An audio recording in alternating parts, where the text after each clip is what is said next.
So ayun, good morning. Yun, hindi ko kayo na-update kung bakit nasa daan na ako agad. Although, sa totoo lang mga paps, gusto mo pasalamat sa inyo. Maraming salamat sa inyo sa pagsubaybay ng aking mga vlog. Thank you for watching. Sobra talaga akong blessed sa inyo. So yun, gusto ko nang ikwento sa inyo. Hindi na ako nakapag-vlog kasi unang-una nanggaling na ako sa Dagupan. Kasi nga, 'di ba nga nung previous vlog ko na nanggaling ako ng Dagupan, yung hindi ko na kumpleto yung gamit ng RS100 namin.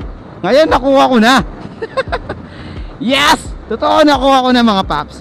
So yun, pauwi na ako ng Bayambang Pangasinan. So may isang subscriber na eto, yan, nasa screen siya, na nagre-request kung bakit hard starting yung motor. So yun, gagawin ko na rin ng vlog. So nandito na rin ako sa daan.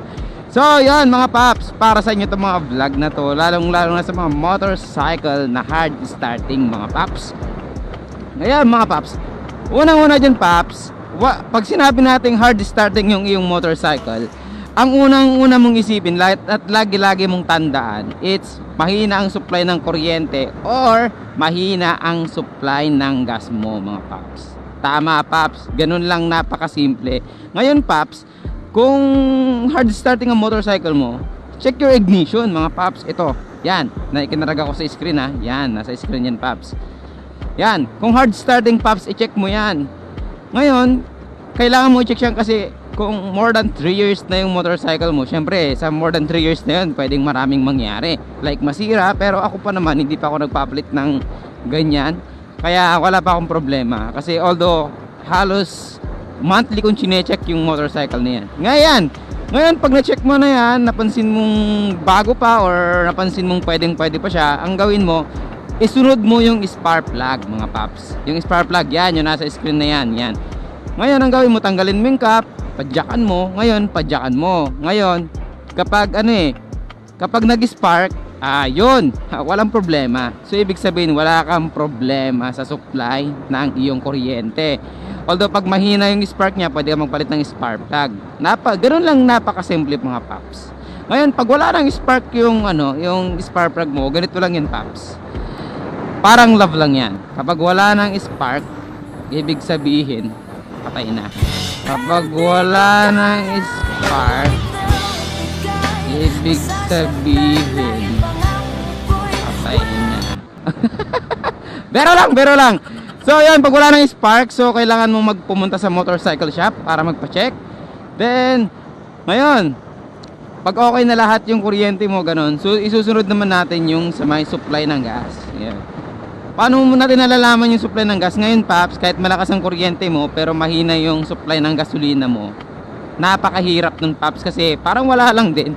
Hindi napaka hard starting pa rin nung motorcycle natin. Kaya maganda niyan paps, it's check natin yung carb natin kung tama ba sa tono.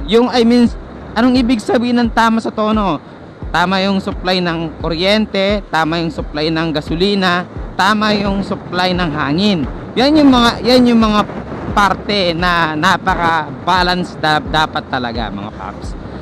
Yun yung gagawin natin ngayon. Kung kulang sa tono, ang gagalawin mo lang diyan, lalo na wala ka pang ginagalaw sa carb mo, idle lang paps, idle. Itaas mo lang yung idle niya kapag nag-hard starting ka paps. Yun lang yung advice ko mga paps kasi ganyan yung ginagawa ko. Effective kasi yun yung everyday kong ginagawa. Everyday. Hindi naman everyday, every week. Kasi everyday ako naglilinis ng motorcycle ko. Ganun. Kaya lagi ko napapansin, di ba? So, yun mga paps. So, shoutout sa inyo mga paps. Hanggang dito na lang yung ating video. Maraming salamat talaga sa lahat ng support ninyo. Na-appreciate ko kayo sa pag-comment ninyo. Hayaan nyo mga paps at magpapag-giveaway tayo next time. So, stay lang kayo paps. Gusto ko sabihin yung ride safe at lagi kayong mag-iingat. Ingatan yung sarili nyo. Yun, gusto ko parang i-shoutout yung asawa ko sa ibang bansa. Maraming salamat sa iyo to support me kung ano yung gusto ko. Na-appreciate ko yon. Mahal na mahal kita. So yun mga paps, mahalin natin yung partner natin, yung unang-una. Ito si Troy C. Orbelio na nagsabing ride safe.